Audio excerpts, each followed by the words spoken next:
أنجز وعده والبشر أدهى مولانا والدار أنجز وعده والبشر أدهى مولانا بشرى لنا نلنا المنى زلالنا وبلهنا والدار أنجز وعده والبشر أدهى مولانا بشرى لنا نلنا المنى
Alhamdulillah. Ahlan wa sahlan wa marhaban bikudumikum ya habibana al-habib Rifki Alai Idrus, Dewan Guru Majelis Rasulullah sallallahu alaihi wasallam Jawa Barat. Wilujeng Sumping, alhamdulillah anjeunna parantos aya di tengah-tengah urang sadaya. Insyaallah sakedap deui bade ngadugikeun tausiah kanggo urang sadaya. Mudah-mudahan urang tiasa ngaregepkeun naon anu bade didugikeun ku mantena. Kuala sakitu panginten waktos anu saluas-luasna diteraskeun kana doa penutup kanggo Al Habib Rifki Alai Idrus disumangkeun ti sim kuring sebagai pengatur waktu pembawa acara. Bilih aya kalepatan kahilapan nyongkeun dihapunten anu sageung-ageungna. Wallahu muwaffiq ila aqwamit thoriq. Assalamualaikum warahmatullahi wabarakatuh. Bismillah. Bismillahirrahmanirrahim. Assalamualaikum warahmatullahi wabarakatuh. Yang sama kita muliakan dan kita hormati para alim ulama, para kiai, para kesepuhan yang selalu kita harapkan doa serta keberkahannya. Insyaallah mudah-mudahan Allah panjangkan umur, sehat wal afiah, diberkahkan kehidupannya fid dini wad dunya wal akhirah. Dan insyaallah mudah-mudahan kehadiran beliau-beliau di tempat ini penyebab turunnya rahmah, taufik dan hidayah dari Allah Subhanahu wa taala. Amin ya rabbal alamin. Wabil khusus kepada jajaran pemerintah, salam ta'zim dan hormat kami kepada Bapak RT, Bapak RW, Bapak Lurah, Bapak Camat atau yang mewakilinya.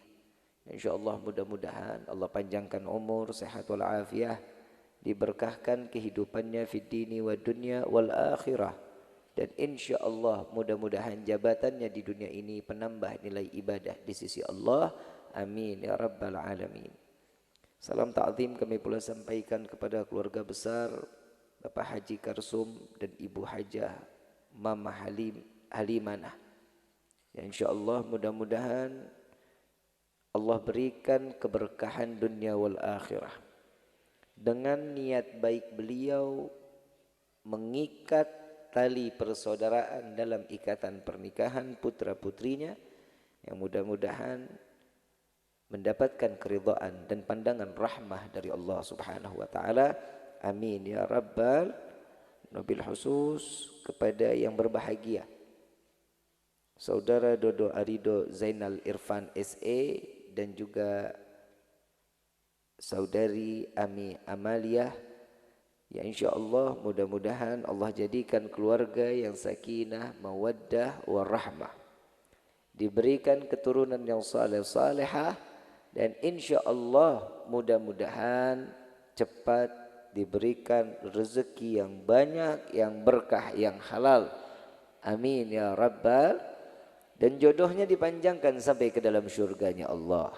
Amin ya rabbal alamin. Wabil khusus salam ta'zim kami pula sampaikan kepada kawan-kawan dari Bikers Ngaji Community Indonesia, dari Garda Aswaja Majlis Rasulullah sallallahu alaihi wasallam, dan juga dari kawan-kawan Jurus 5. Ya insyaallah mudah-mudahan Allah berikan kita semua keistiqamahan dunia wal akhirah, menjadi sebagai ujung tombak untuk menjaga agama negara yang kita cintai. Dan insyaallah mudah-mudahan Allah jadikan kita sebagai masyarakat yang dibekali ibadah oleh Allah Subhanahu wa taala.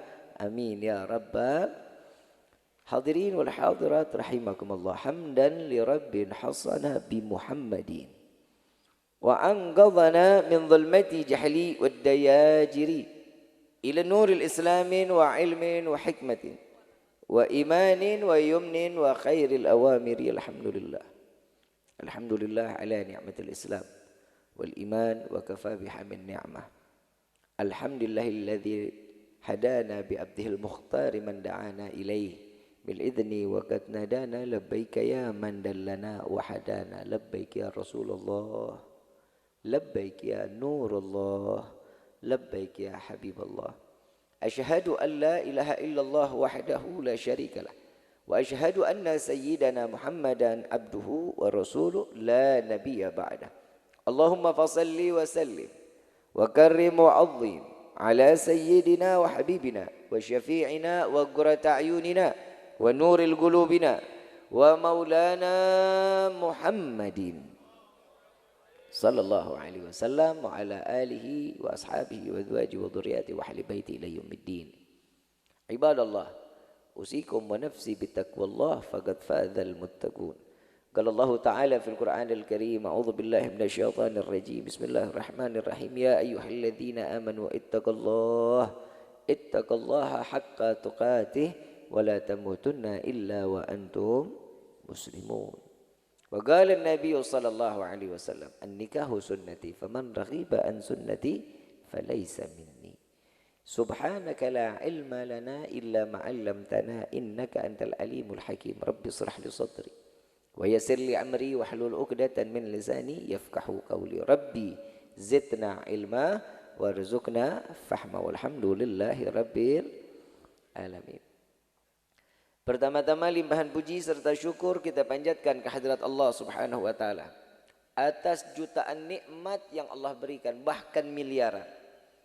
Wabil khusus nikmat Islam, nikmat iman, nikmat sehat wal afiah, nikmat umur yang panjang, sampai detik malam ini kita gunakan untuk selalu taat beribadah kepada Allah Subhanahu wa taala. Dan mudah-mudahan tidak Allah cabut kenikmatan ini, melainkan dicatatnya kita di dalam kehidupan di malam ini sebagai hamba yang bersyukur kepada Allah. Jika orang yang bersyukur akan ditambah nikmatnya oleh Allah. Nikmat yang hak didapati oleh setiap umat Nabi Muhammad SAW mati dalam keadaan husnul khatimah. Yang kedua, dikumpulkan bersama Nabi di dalam syurganya Allah. Amin ya rabbal. Salawat beserta salam terlimpah curah keharibaan Nabi besar Muhammad sallallahu alaihi wasallam serta keluarga, sahabat hingga umatnya sampai yaumil qiyamah. Amin ya rabbal alamin. Hadirin wal hadirat rahimakumullah. Ini saya mau ngasihnya ada dua tema, urusan nikah apa urusan berbakti sama orang tua? Amplopnya double.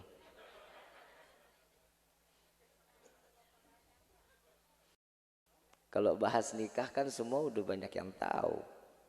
Udah pada nikah kan? Ya, belum banyak. Yang belum banyak. Kasihan Lelo.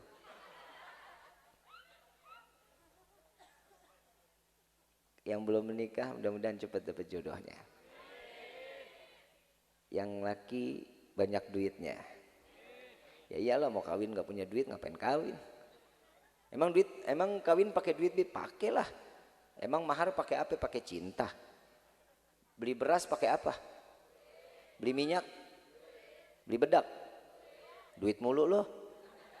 Buat duit. Nabi SAW mengatakan nikah itu adalah sunnahnya Nabi. Sunnah buat yang mana? Buat yang ingin menambahkan ibadahnya kepada Allah. Ada orang yang menikah, ada judulnya, ada yang haram, ada yang wajib, ada yang sunnah. Masih banyak lagi hukum-hukumnya, masih ada lagi. Tapi saya mau bahas yang ini aja dulu. Kenapa pernikahan bisa menjadi sunnah? Awalnya dia sebelum menikah, dia ibadah, lumayan, baik ibadahnya. Dan dia niat menikah untuk menambah ibadahnya dia kepada Allah. Orang yang nikah, sebelum menikah, sholatnya itu 1 pahalanya. Tapi kalau dia makmuman di masjid, 25 dikasih sama Allah. Tapi kalau dia suami istri, sujud sama Allah bersama, 40 derajatnya di sisi Allah. Enak gak? Enak gak? Kawin makanya lu enak-enak doang lu. Itu sunnah. Ingin menambahkan penilaian ibadahnya di sisi Allah, maka menikah itu dijadikan sunnah. Bisa menjadi wajib? Bisa. Jika seorang hamba yang hidupnya dia selalu takut dalam keadaan bermaksiat kepada Allah. Ini kalau nggak nikah, wah bahaya nih. Bisa makin parah nih maksiatnya. Bisa makin parah, bisa kecemplung di dalam perzinahan. Maka wajib hukumnya untuk nikah. Bisa jadi haram. Kok bisa jadi haram? Bib, emang nikah bisa jadi haram? Bisa. Seseorang yang sebelum menikah dia orang yang beribadah, namun setelah menikah orang tersebut lalai kepada Allah, haram ibadahnya. Ibadah nikahnya haram. Kenapa? Karena seseorang tersebut akan menjauhkan dirinya daripada Allah, cukup dengan ngurusin keluarga, saudara, anak, istri, itu doang. Urusan ibadahnya enggak. Ini yang mesti kita lihat di rumah tangga kita nih. Ini kalau buat pengantin mana pengantin? Itu pengantinnya. Yang pengantin perempuannya di mana? Jangan dipisahin duduknya, udah halal itu. Ya Allah. Oh belum? Oh belum halal nih ceritanya? Ya udah nggak jadi ceramahnya urusan nikah dah. Belum halal. Nikahnya kapan? Hari Minggu. Pasti udah nggak kuat. Mana cuaca kan hujan terus ya. Ini kalau katanya orang Jakarta nih udara cuaca pengantin. Saya lagi bujangan. Ipah lagi pulang. Hidup sendiri-dirian di rumah. Yang nemenin nih. Urusan pernikahan ini yang mesti dibenahin dulu untuk persiapan pernikahan. Kalau yang udah nikah ya udah kepalang tanggung, tinggal ngerubah. Orang mau nikah yang pertama harus tahu kegemaran siapa calon suaminya, gemarnya apa, kesukaan. Suaminya bagaimana? Kalau sukanya mancing, lelepin di empang. Gue nggak demen banget, laki demen banget mancing tuh. Lama banget, emang nggak ada apa di pasar ikan? Enggak apa-apa juga, mau mancing silahkan. Tapi kalau saya emang nggak sabaran, lempar, nungguin, ngobrol kagak.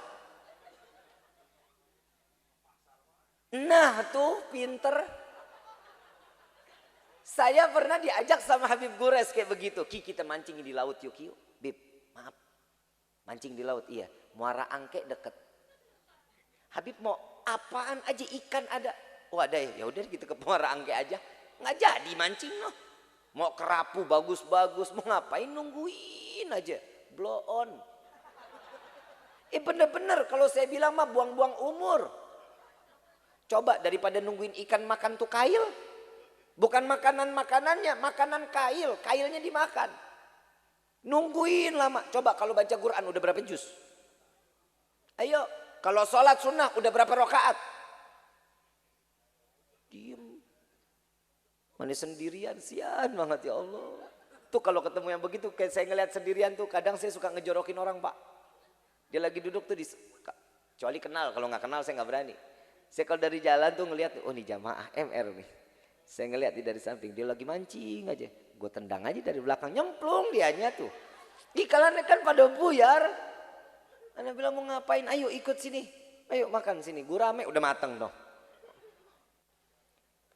Jadi ngomongin mancing gue. Kebiasaan suami bagaimana, kebiasaan istri bagaimana. Itu juga yang dikasih tahu, yang dicari tahu seperti itu. Bib, istri saya kesukaannya sayur asem, suruh masak.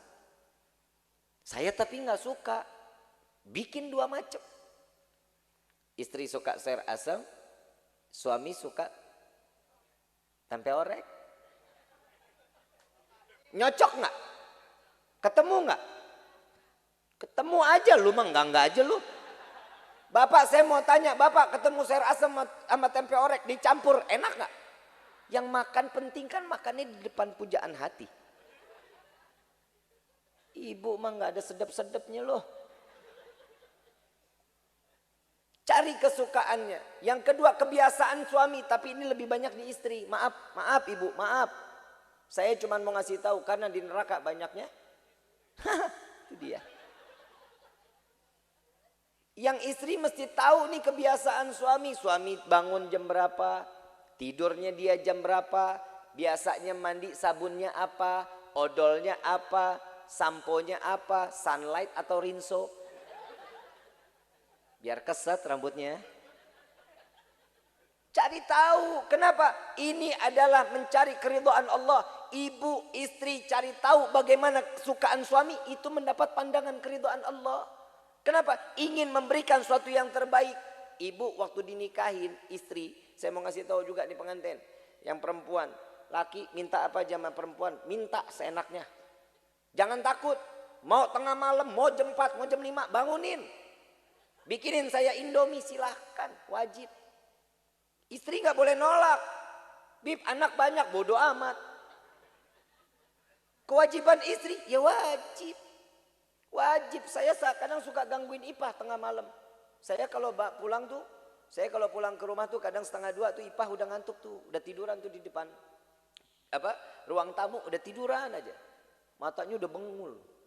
Begitu bangun ngeliat udah pulang Kak, udah. Kadang saya dipanggil kakak, kadang saya dipanggil sayang sama istri. Ya iyalah gimana nggak sayang orang modelnya begini. Lah kan bini-bini gua. Dia mau manggil gua sayang, mau manggil cinta terserah. Kecuali bini orang manggil saya cinta kan bahaya. Saya kadang suka bangunin. Wan, pengen Indomie dong Wan. Bangun tuh, mata merem-merem pakai jedot-jedot. Kenapa? Karena tahu, karena perintahnya suami kepada istri itu adalah suatu keridhaan yang Allah telah titipkan kepada suami. Ibu, bapak sebelum nikah, anak itu tergantung dengan keridhaan orang tua, betul ya? Tapi begitu istri sudah menikah dengan siapa suaminya, pindah keridhaannya. Tidak dengan keridhaan orang tua, tapi keridhaan suami. Jadi apa kata suami? Iya. Gak boleh enggak. Bikin kopi jam 2 malam jalan bangun. Ini masih belum ekstrim, belum. Belum, tenang dulu Bu, tenang. Mau masuk surga enggak? Dengerin baik-baik. Bapak tenang, surga tempatnya laki-laki Pak. Dengerin dulu, jangan demo dulu, tar dulu. Ini kayaknya orang nggak percaya bener nih. Ini Nabi yang ngomong. Kenapa laki banyak yang di sorga? Karena banyak suami yang diintimidasi sama istrinya. Kelihatan muka-muka nih. Muka-muka suami teraniaya.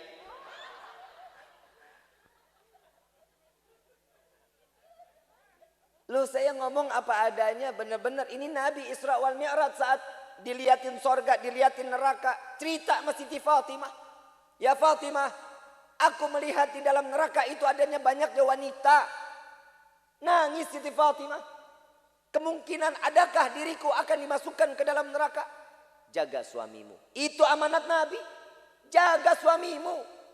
Itu yang di dalam ada yang bagaimana aja wahai ayahku. Ada yang perempuan makan dagingnya sendiri. Ada perempuan bongkar isi perutnya, dimakan isi perutnya.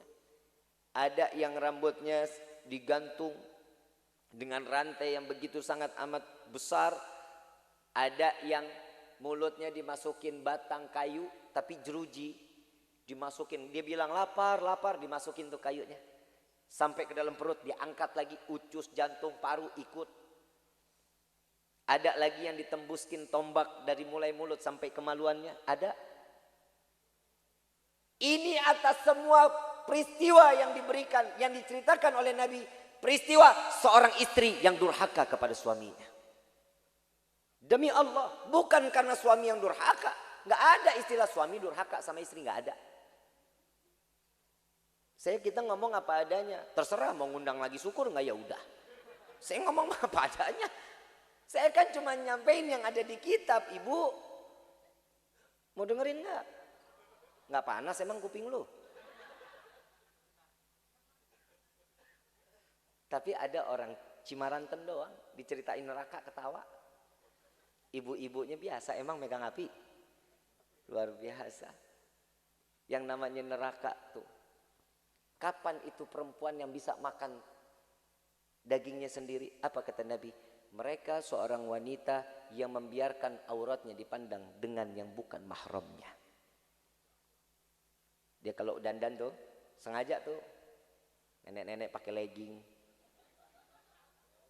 Paham nggak? Itu dari belakang kelihatannya malam minggu. Begitu nengok dari depan malam Jumat Kliwon. Ya nenek-nenek. Nenek-nenek pakai legging itu nggak boleh. Ya. Apalagi ada perempuan yang pakai bajunya tuh bentuk lekuk tubuhnya. Itu kelihatan, itu nggak boleh. Kenapa? Itu mengundang syahwat orang yang melihat.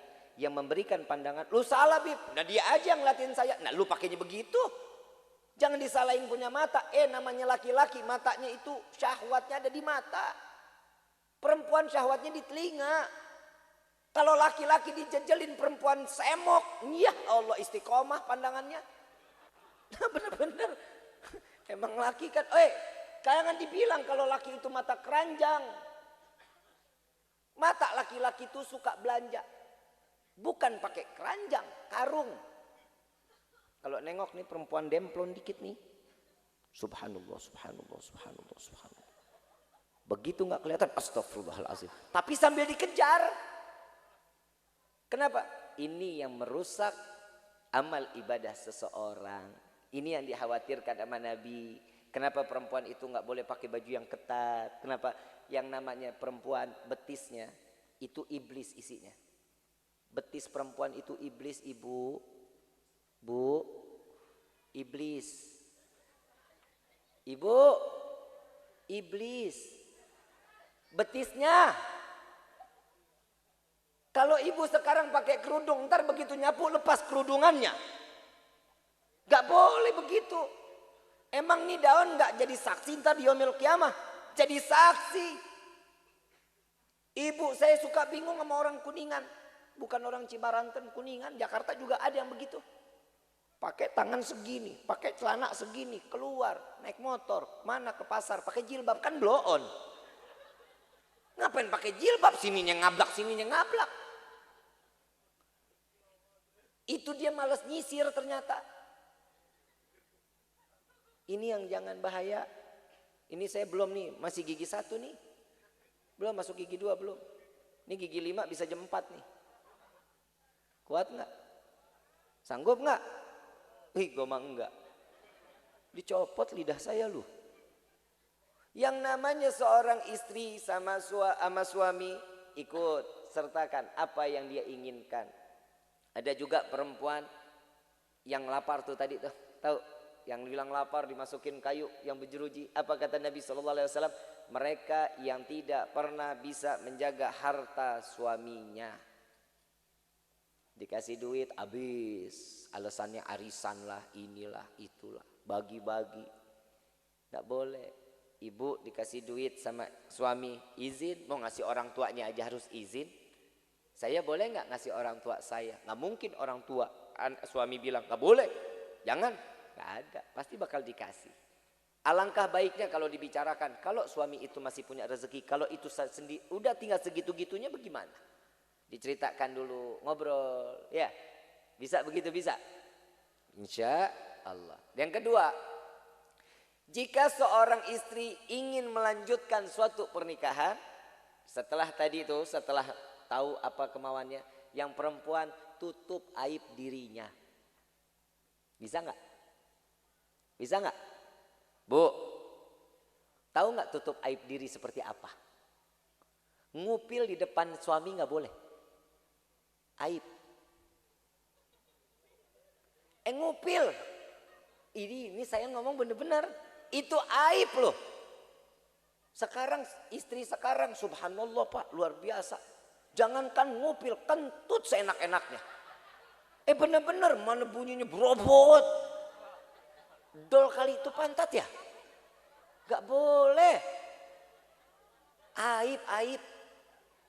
Gak boleh. Apalagi tahak. Kadang dia makan di depan suami, sambil makan suami belum selesai dia alhamdulillah. Bini PA. Gak boleh begitu ya. Adab itu aib, tutup. Gak boleh. Kenapa? Karena itu bisa jadi bom waktu buat suami. Bisa jadi bom waktu. Sering-sering dikasih yang gak enak, suami pasti akan pindah cari rumput tetangga. Betul gak Pak? Lu betulnya takut amat lu. Ada satu peristiwa Nabi Ibrahim alaihissalatu wassalam. Nabi Ibrahim alaihissalatu wassalam datang ketemu Nabi Ismail, datang ke rumahnya. Begitu diketok rumahnya, assalamualaikum ya halal bait. Jawaban dari dalam rumah keluar perempuan suaranya. Waalaikumsalam. Siapa di dalam? Saya istrinya Ismail. Yang di luar siapa?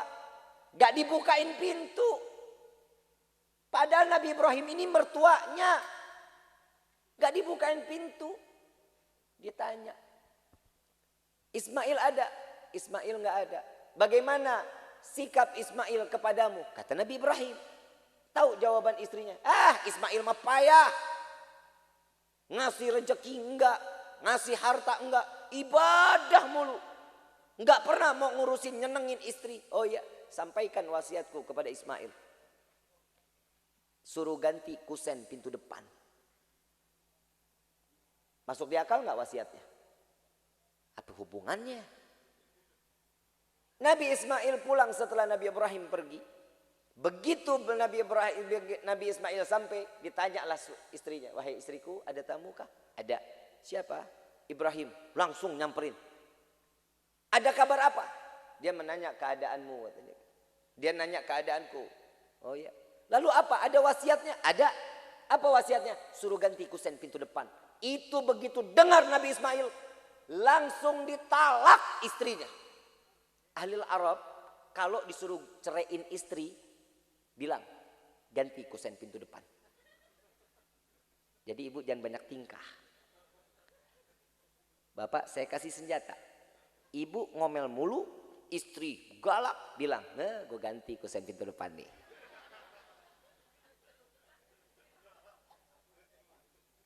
Itu ada salah satu senjata Pak. Ibu jangan khawatir kalau kusennya udah keropos, suruh ganti.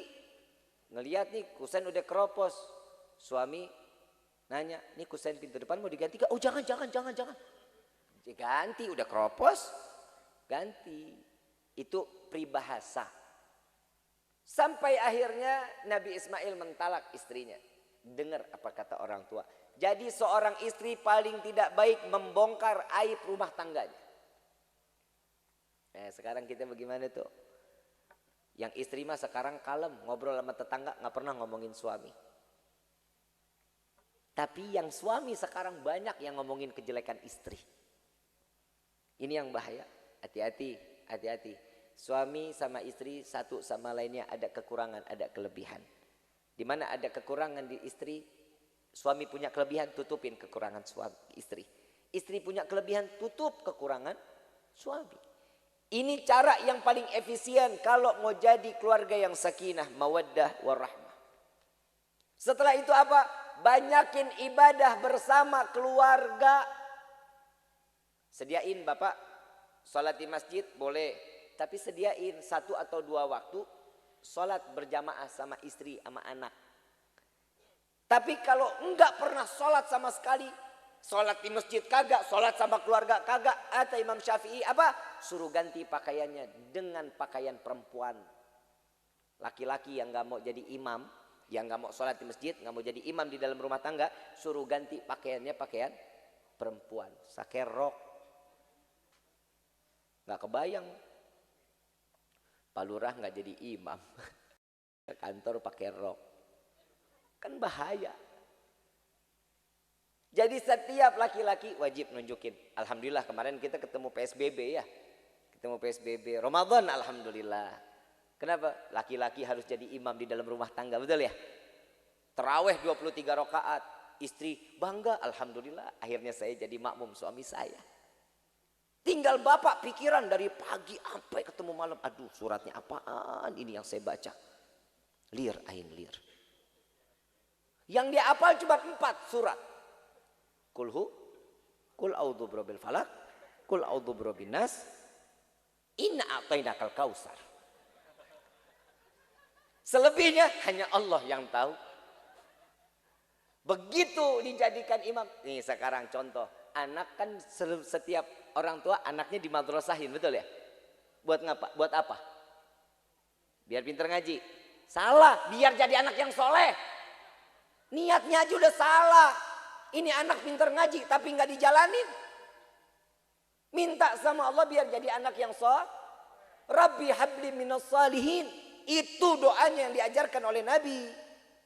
Ini doa supaya pintar ngaji. Iya, saking pintarnya ngaji, begitu jadi qori minta datanya duluan. Bayar dulu sini, baru saya mau jadi qori. Pintar ngaji, tapi minta jadi anak yang soleh. Anak di ngajiin, ditaruh di madrasah, pengen nih anak bisa hafal juz 30. Next dia bisa ngajarin adeknya. Next dia bisa jadi seorang imam nantinya di rumah tangganya. Ini kan perihal jadi orang tua kan inginnya seperti itu. Nah begitu bapak suruh jadi imam, dapat rakaat yang ke-6, dia bingung nih sholatnya. Apalagi ayatnya. Oh tenang, kuliah. Dia baca kuliah, nekat si bapak. Bismillahirrahmanirrahim. Qul ya ayyuhal kafirun la a'budu ma ta'budun wa la ana abidu ma abattum wa la antum abiduna ma a'bud. Wah, ibu bangga banget. Alhamdulillah suami saya hafal surat kuliah. Wa la ana abidu ma abattum wa la antum abiduna ma a'bud wa la ana abidu ma abattum wa la antum muter aja di situ aja. Emang dasar anaknya di madrasah, anaknya nyaut buat ngelempengin bapak. Lakum.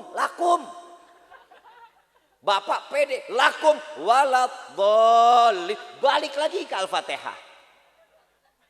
Makanya fungsinya rumah tangga, yang laki-laki yang belum menikah, siapkan diri kalian. Syarat sah sholat itu dicari tahu. Bagaimana caranya wudhu yang benar, itu minta cari tahu sama ustadz. Jangan dikira jabatannya doang. Oh saya pegawai negeri, saya punya gaji sekian. Emang lu ditanya lu PNS daerah mana? Yang ditanya man rabbuka, waman nabiyuka, waman kiblatuka, itu yang ditanya. Saya mau kasih tahu buat orang tua, jangan sekali-kali nerima seorang suami atau calon sebagai menantu yang gak bisa apa-apa. Sholat kagak, ngaji kagak, Kaya tapi Bib, bodoh amat. Tapi maharnya 1 miliar Bib, karep teing. Jago gue sekarang mah. Bahasa Sunda gue lumayan lah. Walaupun belecetan. Kebayang kita, ibu bapak nikahin anak, udah yang penting senang dunia. Senang dunia, akhirat melarat, ibu sama bapak ketarik. Kenapa? Itu jadi fitnah.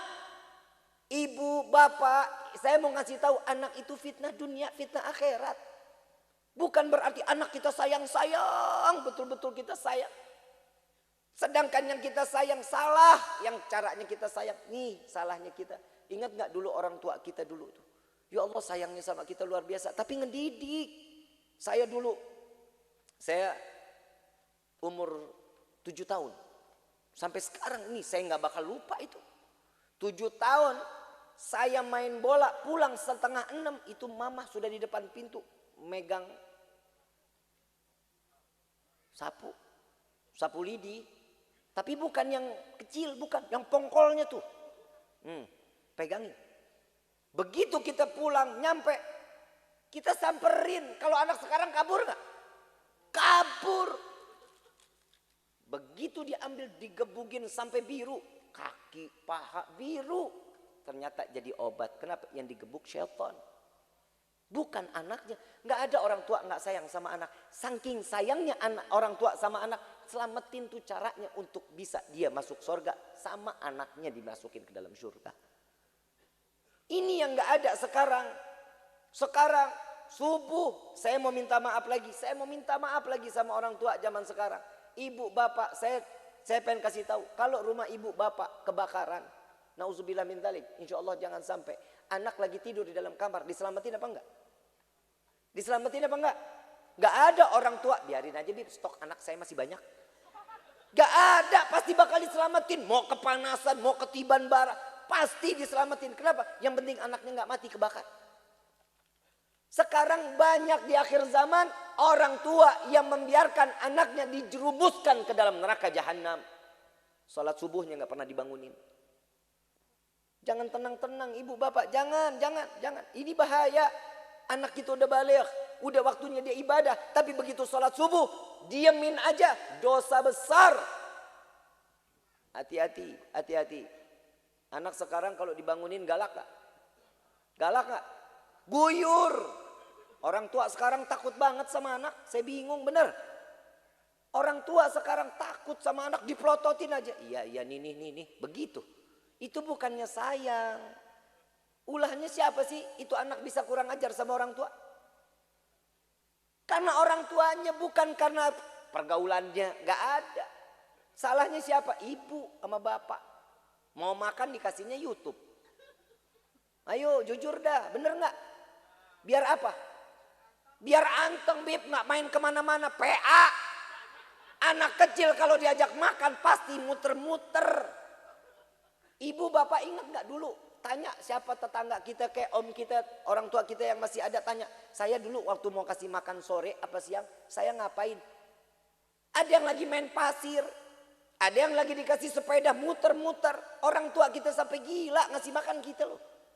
Nasi kecap, telur ceplok. Ingat gak? Pernah kayak begitu? Pernah? Anak naik sepeda muter-muter. Orang tua pernah gila buat anaknya. Nak, sini dulu sayang, sini. Kita isi bensin dulu, isi bensin. Sejak kapan sepeda pakai bensin?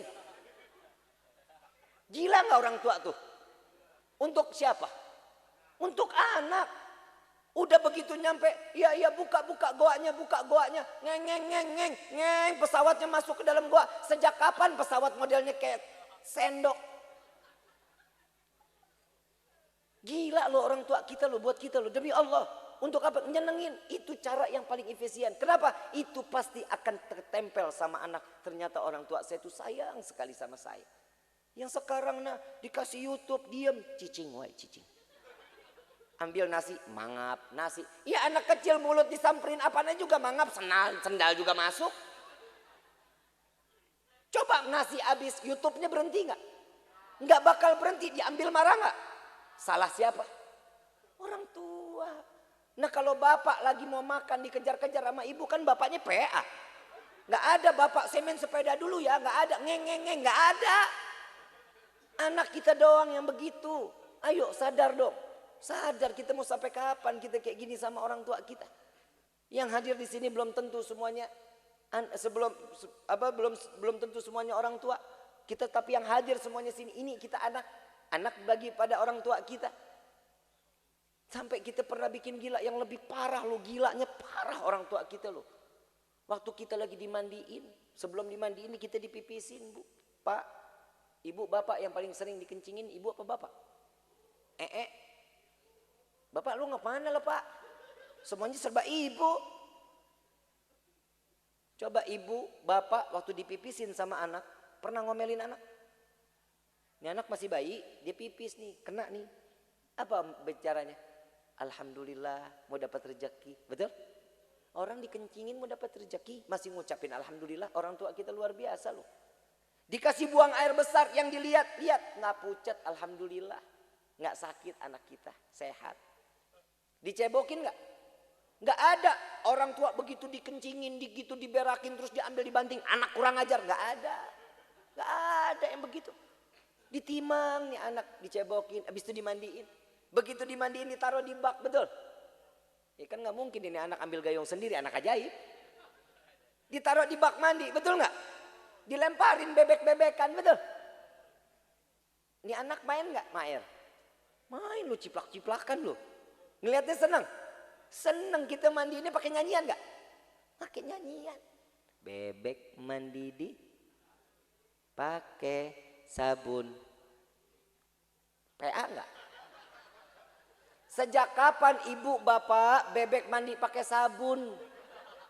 Itu anak ibu sama bapak, bukan anak bebek. PA nggak? Orang tua kita gila yang kedua. Setelah dimandiin, ditaruh di atas tempat tidur. Ditaruh tempat tidur, mau ambil